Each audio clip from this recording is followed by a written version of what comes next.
Hey friends, thanks for tuning in and welcome to a special broadcast of SGT Report on this most historic day, November 8th, 2016. Probably the day Hillary Clinton is allowed to be selected as the next president of the United States.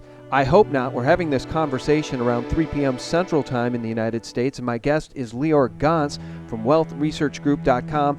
And I just want to discuss what's happening in politics today, Lior. As you join us, we are on the cusp of, I think, Hillary Clinton being selected by the New World Order as the queen, I guess, of the world, because we see Wall Street bouncing big today. We see all the healthcare stocks up. They'd be down if Wall Street thought Trump was going to win, because Trump would dismantle Obamacare.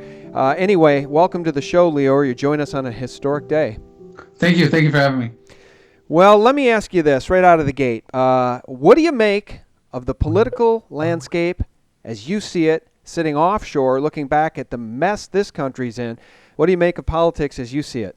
Well, there are two types of people in the world. There's one type that work with reality, and there's a second type that are trying to force reality.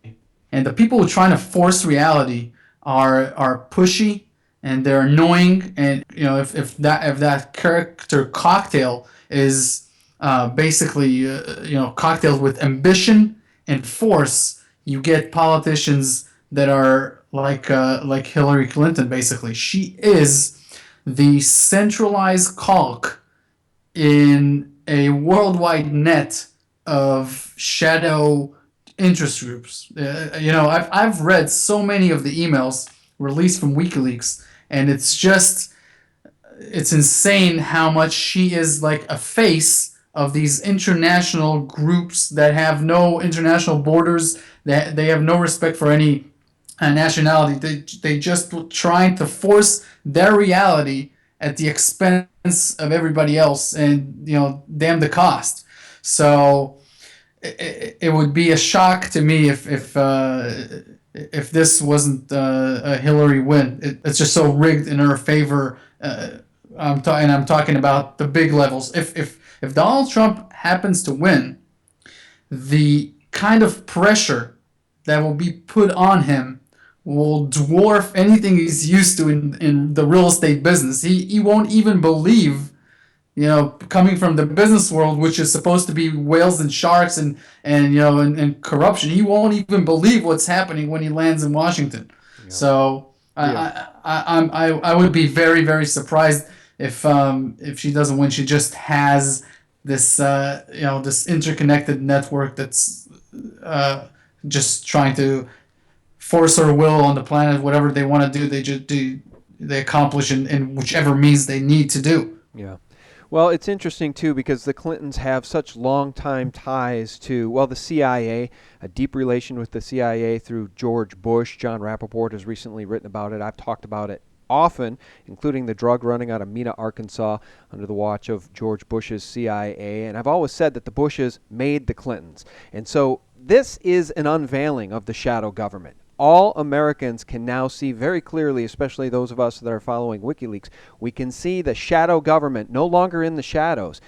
These are the puppet masters, the people above and controlling Clinton, the mainstream Mockingbird media in bed with the Clinton campaign, and the Clinton campaign itself corrupt to the core, including John Podesta and his brother Tony, who appear to be involved in some measure of pedophilia and potentially child trafficking, as outlined by some of these WikiLeaks emails that people have been looking at. It's very, very, very disturbing, and it's a dark web of very sinister activity. And so for the Queen to end up back in the White House, right? Hillary Clinton gets in the White House.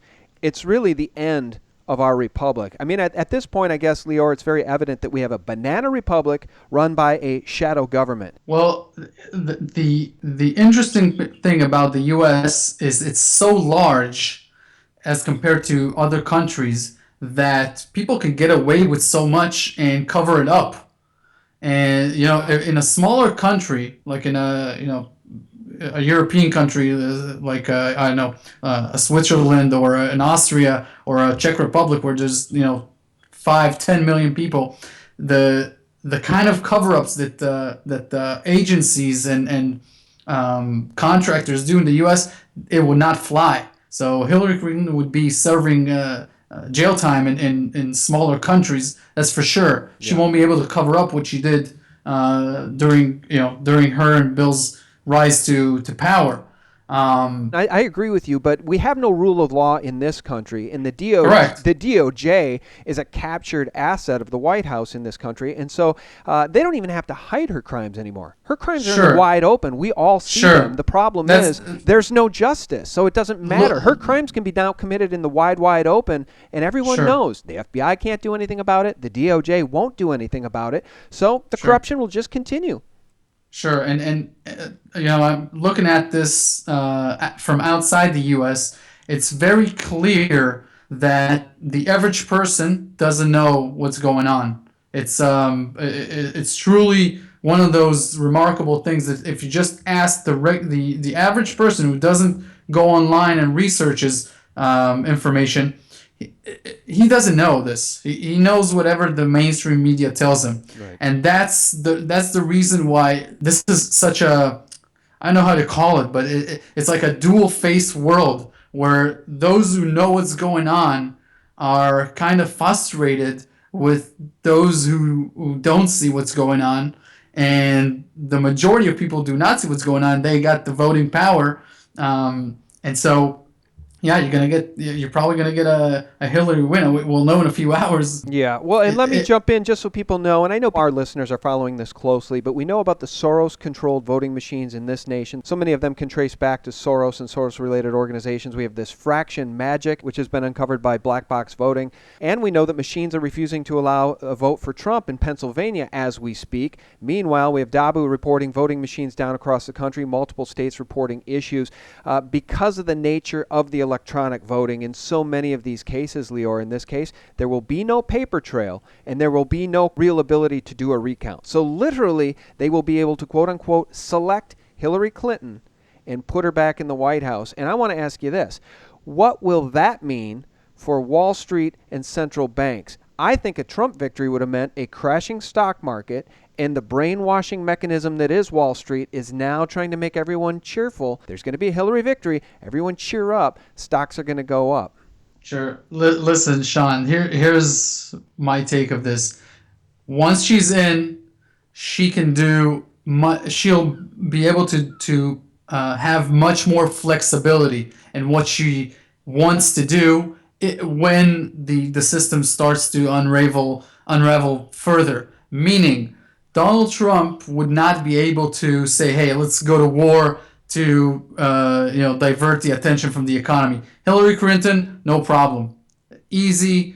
It's a sure political move for her. So baked in the cake, whenever the next huge problem occurs, you'll see foreign relationships going and deteriorating, and more wars, more media covering other stuff, because otherwise it's gonna fall on her and the central banks, and obviously that's not gonna fly with her running the government. That's one part of it.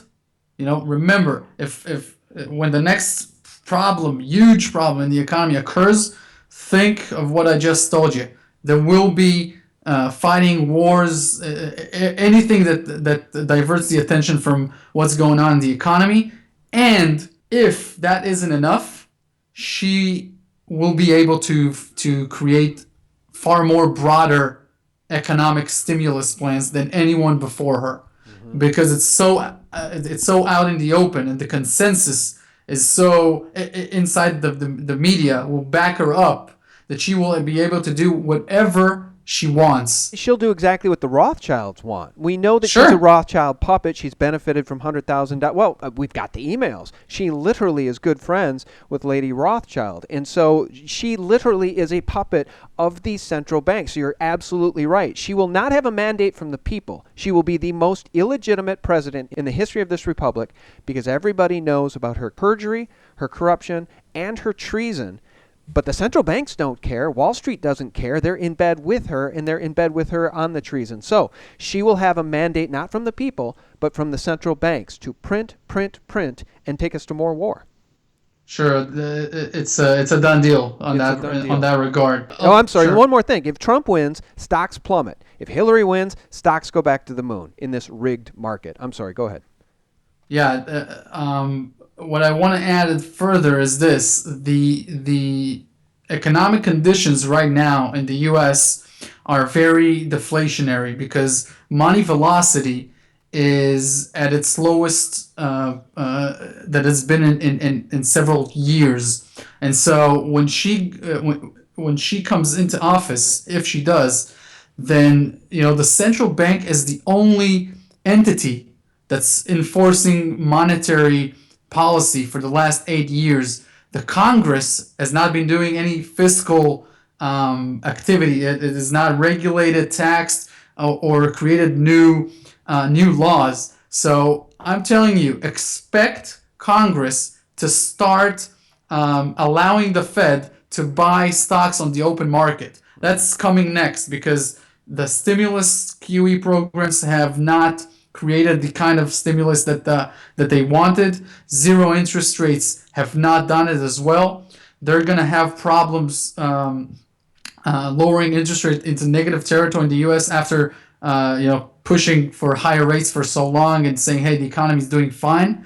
So expect the Congress to start intervening and saying, hey, why don't you start buying stocks on the open market like so many other central banks do. The Bank of Japan owns about 55% of the Japanese ETFs, and he's buying stock on the Nikkei 225. The Swiss central banks, we broke this like 6 months ago that they are buyers of mining shares and other kinds of other broader blue chip companies. The Norwegian central bank is doing the same, and I bet if we go through the disclosure of many of them, we would find the same thing. And this is the next loophole for the Fed. Yeah. Nationalizing, basically, on its way to nationalizing the largest stock market on the planet. Yeah, well, you mentioned deflation, and we have this report today from Steve St. Angelo at SRS Rocco Report. The presidential election won't stop the mother of all deflations. Let me read this for you, Lior. Unfortunately, it doesn't really matter which party wins the presidential election, as neither one will be able to stop the coming mother of all deflations. Why? Because the U.S. government will become totally powerless to deal with the future financial and economic collapse. Furthermore, most institutions will also lose the ability to function when the system cracks. This really isn't a matter of if or when, it's happening now. Deflation will soon spiral into hyperinflation. Mike Maloney has been saying that now for years as we've been following him. He's called this thing spot on. What do you foresee as being the potential for hyperinflation of the U.S. dollar currency here in the near or long-term future, Lior? Sure. So, first of all, about 71% of the global currency supply is the US dollar, and the majority of it is outside the US. Inside the US, what's going on right now is you have, if you want to imagine, there's two powers. There's the central bank and government power to create currency, and there's the private sector power to create currency when they do anything that revolves credit. So, a credit card, a mortgage, a loan, etc. About 80% of the currency supply is the private sector creation. So when you go and take a mortgage, a credit card, whatever you do that's involving credit, you create currency via the fractional reserve system.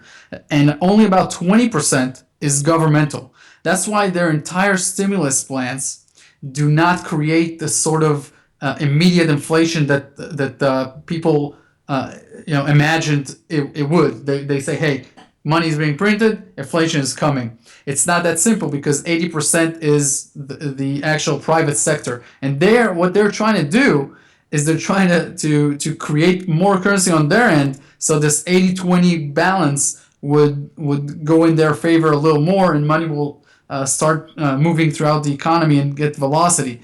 But it's not happening at the pace that they want, so they went ahead with negative interest rates, etc. Now, the private sector in the U.S. is contracting because most of the boomers, which is about 80 million people, are not taking out new loans. So you got every 10 seconds somebody celebrating his 65th birthday, and he's downsizing, liquidating assets, and not going out buying cars, buying new boats, new houses, etc., like they did in the 80s and 90s. So this is very deflationary. All the central banks are looking at this. This is what they're looking at all the developed world. Japan and Europe is in the same position. So that's why they're trying to counteract this, because a fiat monetary system only works when it's expanding. That's why from 1971, from the 15th of August, when Nixon took us off the gold standard and made all the planet fiat monetary system, the expansion of credit was fueled by younger demographics. Now you don't have that in the developed world. You only have that in the developing world, but they're not issuing their currencies, the Indian currency and the Chinese currency, fast enough so that their middle class can buy assets being liquidated in the U.S. and Europe. So this is a mega problem, and what it does is it takes prices of commodities down a lot, especially oil and base metals. But it creates this problem, obviously, in the economy. So precious metals do not crash in this sort of environment. They sustain and they act very good. And by the way, mining shares, they benefit a lot from this, because low oil prices and high metal prices create a large margin for them. So the deflationary period is very good for the mining shares, and obviously buying a mining share is not like is not like holding dollars. Many people confuse owning mining shares, which have actual equipment, people, talent, and assets, to just having a paper currency in your hand. It's true that they can be priced by a US dollar, which is a fiat currency, but you can price them in other things. You can price them in other tangible assets, like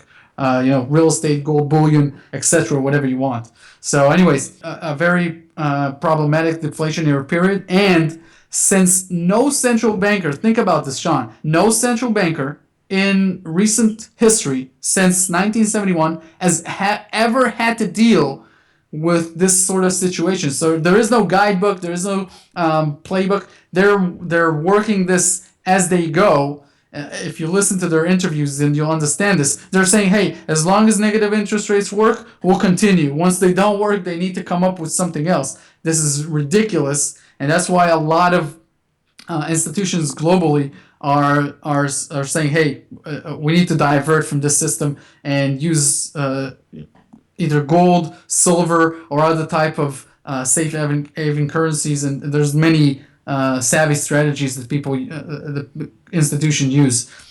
After this deflationary period gets worse, they will the 80% that's the private sector will contract so much that when they print, the governmental side of the money supply will be more than the private sector, and that could lead to a huge hyperinflation, because once the government starts paying contractors and subcontractors, the money trickles into the economy, starts moving, and there's no confidence. So people spend, and everything's out of control at that point. It's a huge problem. Yeah, it's a scary problem, because we can see what's going on in Venezuela in real time, the human crisis that hyperinflation brings, and it's very tragic. And I guess I just want to wrap up by saying this.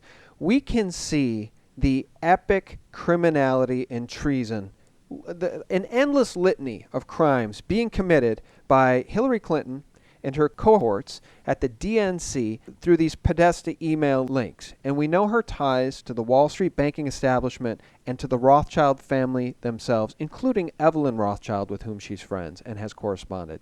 And I think a great example of this morally bankrupt entity that is aligned against we the people, exemplified by Hillary Clinton and her friends, is this headline from Zero Hedge: former Bank of America banker found guilty of 2 murders, jailed for life. Let me read this. The defendant was so, quote, morally corrupted by pornography, drugs, and alcohol, and a general life of debauchery, with a huge salary to fund his depravity, end quote. Guys, I think the Podesta emails, the spirit cooking, the ties to pedophilia, the Lolita Express, which Bill Clinton has been on some 24 to 26 times, I believe. It said that Hillary Clinton's been on 6 times. There is power at work here that has been on display now, thanks to WikiLeaks, for the whole world to see. And it's the men behind the curtain, and they're so evil and so corrupt to the core that I think this banking headline about the former Bank of America banker found guilty of 2 murders really speaks volumes, because the people above him, the people controlling the central banks, the John Podestas of the world that control Hillary Clinton and influence Hillary Clinton, they're far, far, far more evil than we can even imagine. And thanks to WikiLeaks, we're starting to find out exactly how evil they are. And I just want to thank you, Lior, for joining us on this historic day. I'm not sure how the election's going to go. I hope I'm wrong. I hope Hillary Clinton doesn't win. But regardless, we documented today in real time, Tuesday, November 8th, 2016, the presidential election in which I think Hillary Clinton will be selected. Lior, can you tell us about your website, Wealth Research Group, and how people can find you? Sure. So Wealth Research Group is obviously wealthresearchgroup.com. And what I did is I created a special report for the listeners of today, because I think it's very important for every person to keep in mind that you cannot trust any entity, government or otherwise, to do this for you. You must create your own future and build a wealth of assets around you. And what we did is create a special report about stealth strategies used by professional resource investors who invest in this time. And you can just go to wealthresearchgroup.com/resource legends, and you'll get so much student savvy information from what's going on today at the insiders level. And at wealthresearchgroup.com/special reports, you'll find all of our exclusive information. And it's for people who are looking to create their own financial fortress and just move forward with their lives and not become a victim of the system at all. In fact, just prosper and profit from what's going on, because you just have no control of this corruption that's just global. Yeah, well said, Lior. I really want to thank you for your time. Thanks for joining us today at sgtreport.com. And guys, check out Lior's site, wealthresearchgroup.com. Thanks, Lior. Thank you very much for having me. My pleasure. And guys, thanks so much for tuning in. We really do appreciate you. And look for breaking news 24/7 at sgtreport.com, and visit us at thephaser.com and thelibertymill.com. Real news 24/7. God bless. Bye-bye. The emails show the reporters collaborate and conspire directly with the Clinton campaign on helping her win the election all over.